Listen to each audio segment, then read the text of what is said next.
Hello, welcome to the video. This is going to be a bit of a different video than the one I usually kind of do, which is usually guitar covers, climbing, and random whatever stuff.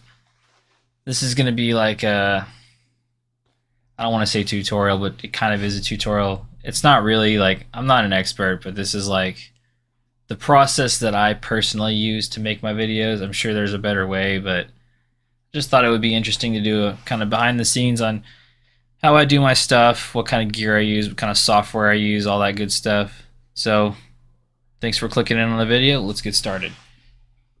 So I'm going to go over the software that I use first. I use OBS to record the videos, the guitar videos themselves, and to capture the Rocksmith videos. Then I use a program called VSDC to edit the videos, sync up the audio. I mean, not sync up the audio, sync up the video.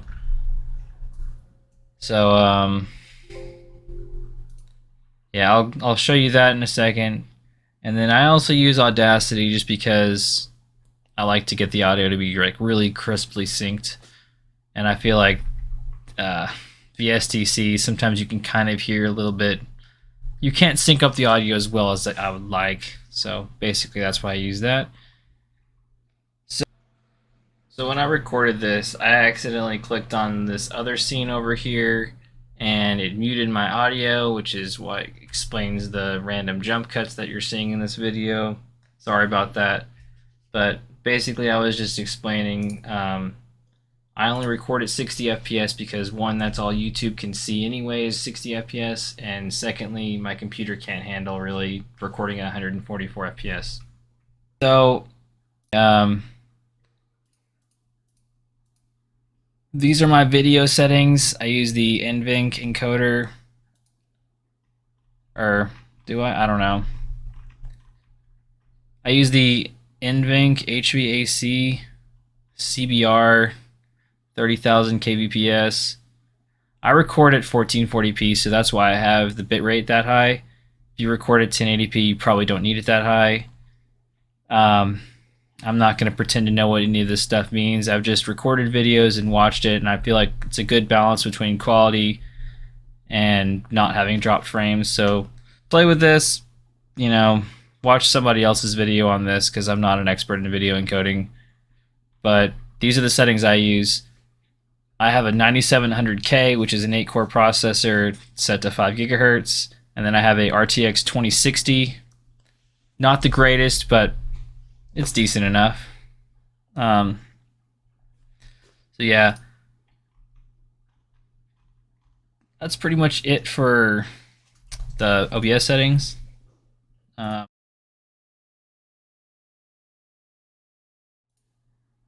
gonna be kind of hard to like show this while also like it running because I use OBS to record this video. But basically we added sources here. Yeti's my microphone, C922 is the camera I'm using, and everything is the display capture. Display capture is the whole screen, and then I have the C922 here. So if you want, you can resize this, move it around. It's just kind of whatever you feel like.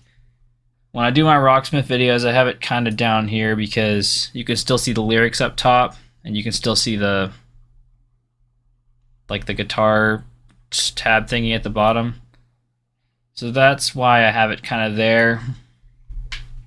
You could do like a full screen semi kind of transparent thing like Riff Repeater does, or you could have half the screen.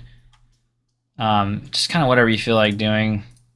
I have a green screen behind me. I can show you my Chroma Key settings, but depending on your camera, your lighting, and the actual hint, like the tint of the green screen itself, these settings may not work for you. This is just what works for me.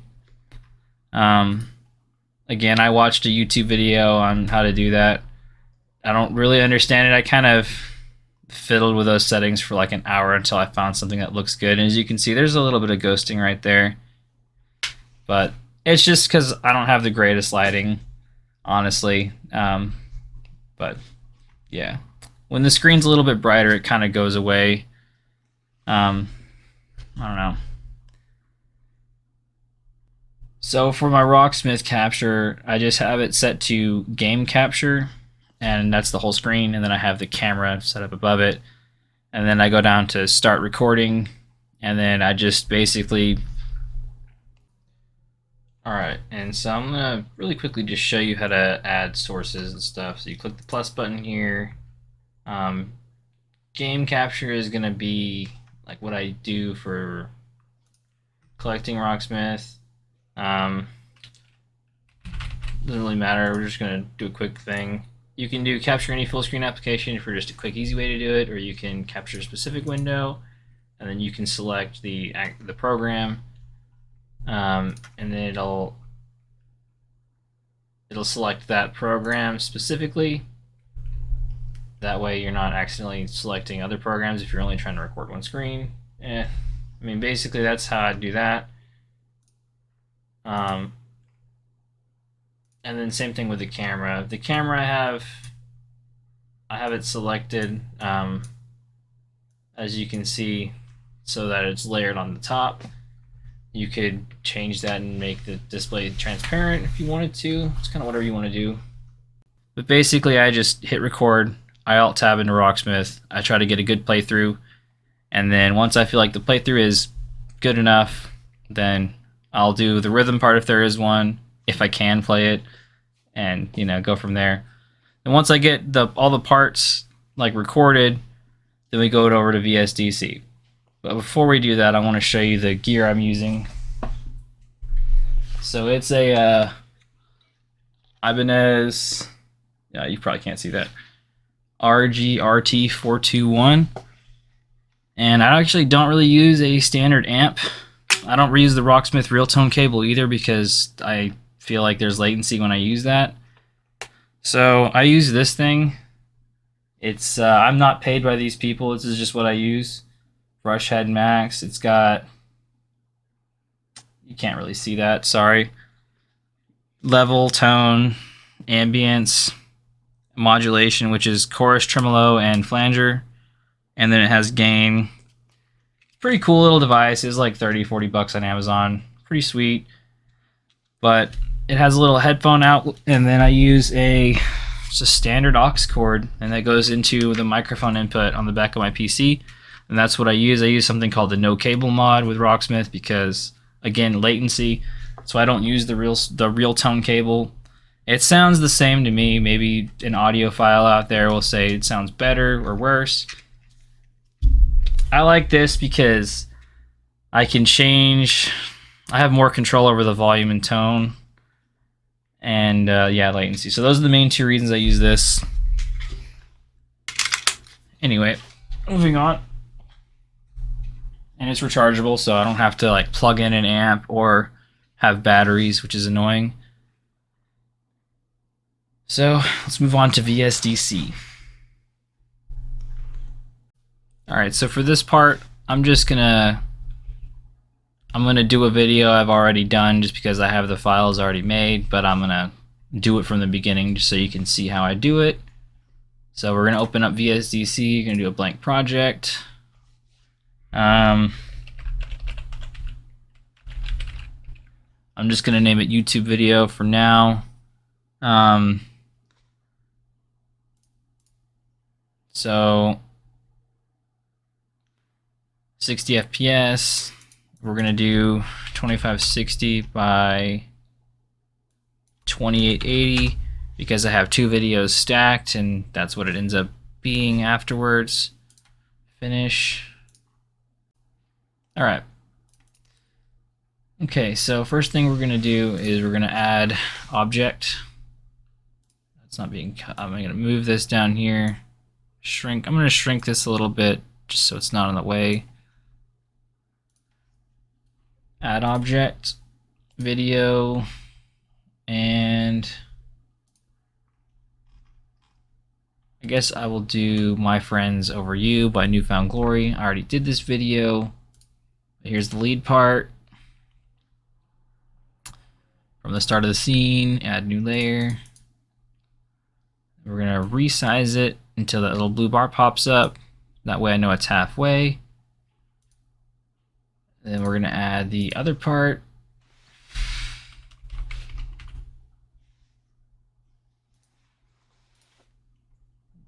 then same thing, make sure you do add new layer. Same thing on the bottom. Alright, now we're going to trim the unnecessary parts off the video. I have this muted just so we don't hear that over my voice. So right there, and then I'll grab this little thing and scroll to the left with the left mouse wheel, cut region, and then do the same thing at the end. I like to wait for the percentage to pop up just so people see, you know, whatever. Then usually right here, then I'll cut that, apply changes, hit yes, and then we're just gonna do the same thing for this part.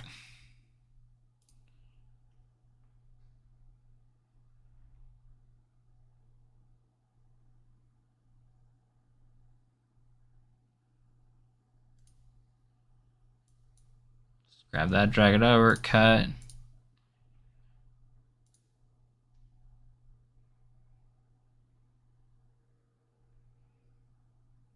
Okay, it looks like a good place to cut it.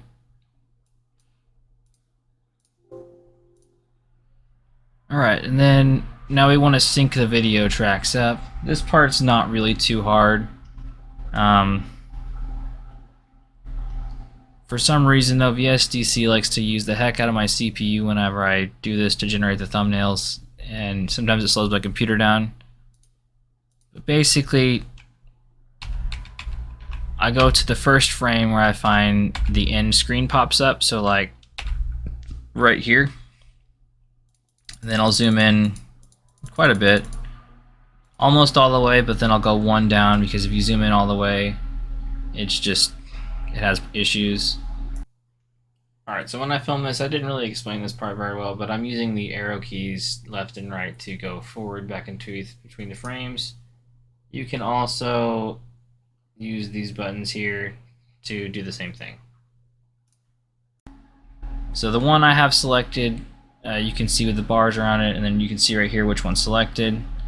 I'm going to push that one forward. We're just basically going to keep doing this until both tracks are lined up. Okay, that didn't take very long, so that part's done. The video is basically synced up at this point. So now we're going to completely mute both tracks. And then we will go back to cutting and splitting. And we'll go to export audio. I like to do WAV, wave, whatever. And then I've already exported these, so I'm not going to do that. But I'm still going to show you how to use the audio syncing part. So you would, no, why not? I'll just go ahead and do it. It's going to be, oh no, I'm not. Yeah, so you would just, save it. Anyway, yeah. So you do that to extract the audio, name it like My Friends Over You lead audio, My Friends Over You rhythm audio, whatever have you. So we're gonna open Audacity.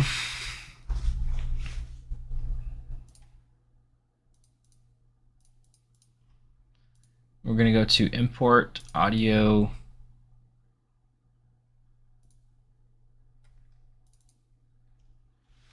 We're going to find the video files, My Friends Lead.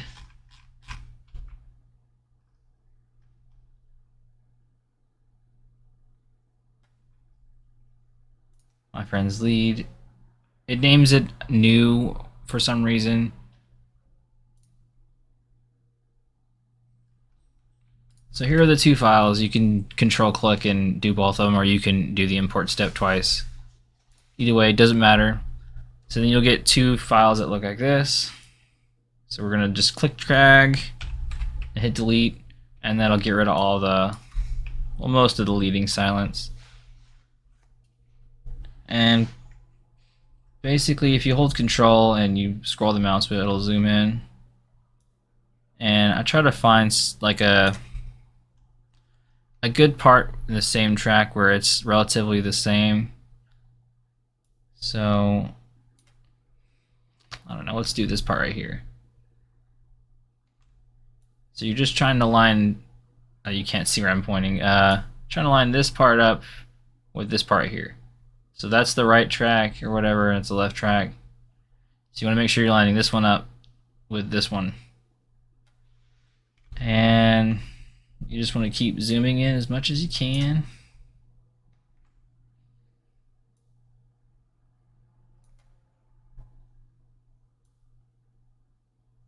Like here's a good peak we can use right here and right here.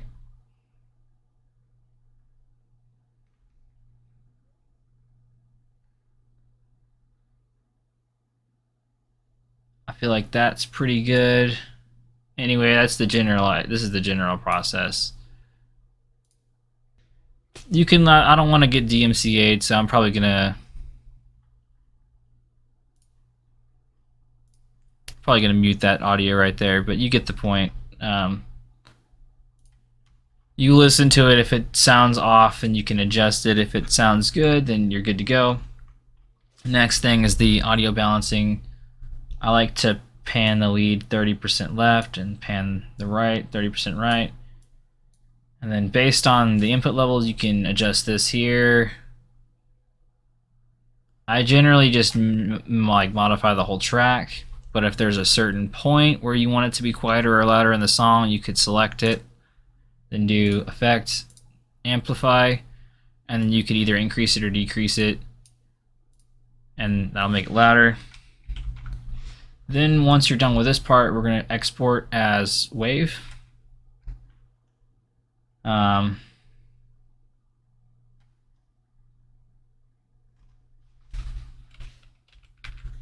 just going to name it yt.wave. Okay. Again, I haven't really listened to this to make sure it was lined up super well, or listen to make sure the tracks were, you know, balanced well. This is just a quick overview on how to do it, but that's basically what I do. I'd listen to this a few times. I'm just not playing it for copyright reasons. We're basically done with OBS. I like to save the project just so I have it for reference if I want to open it again or make a change. So we're going to go back to VSDC, add object, add audio, and now we're going to add our audio file, add new layer from the start of the scene.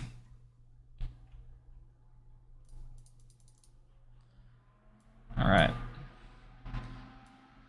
So I have the pro version of VSDC, so I don't know if you can do this in the free version. But I'm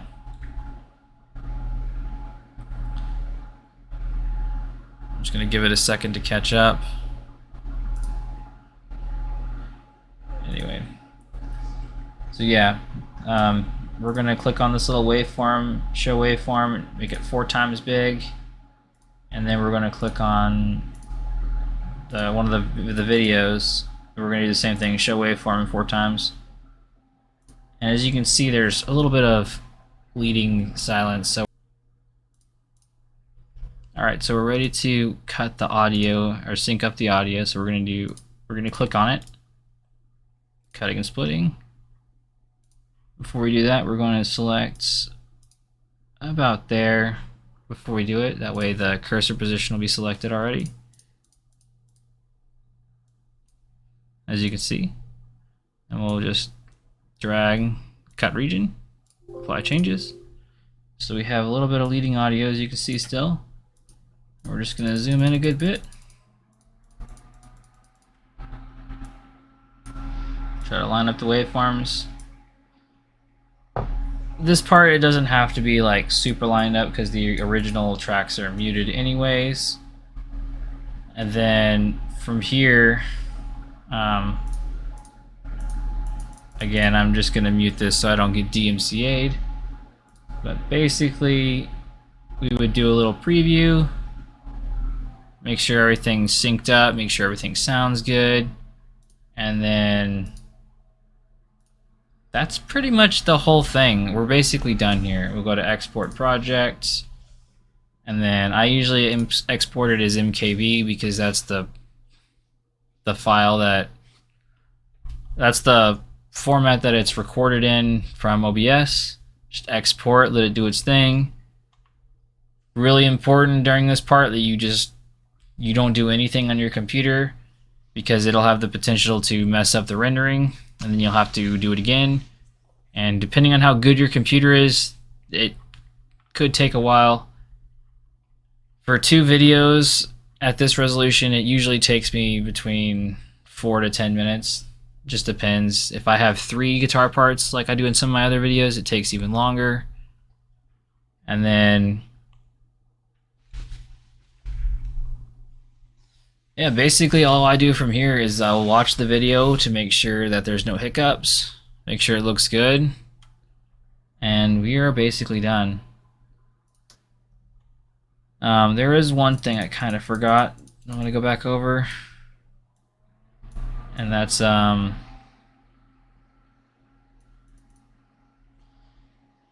you may want to cut the silence off at the end of the video.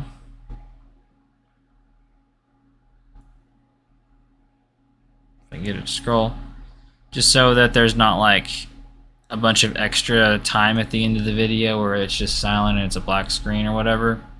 So you could trim that. I'd recommend doing that. We could do that real quick. Select the audio track, cutting and splitting, and we'll cut that. Okay, that's it. And your video is basically done.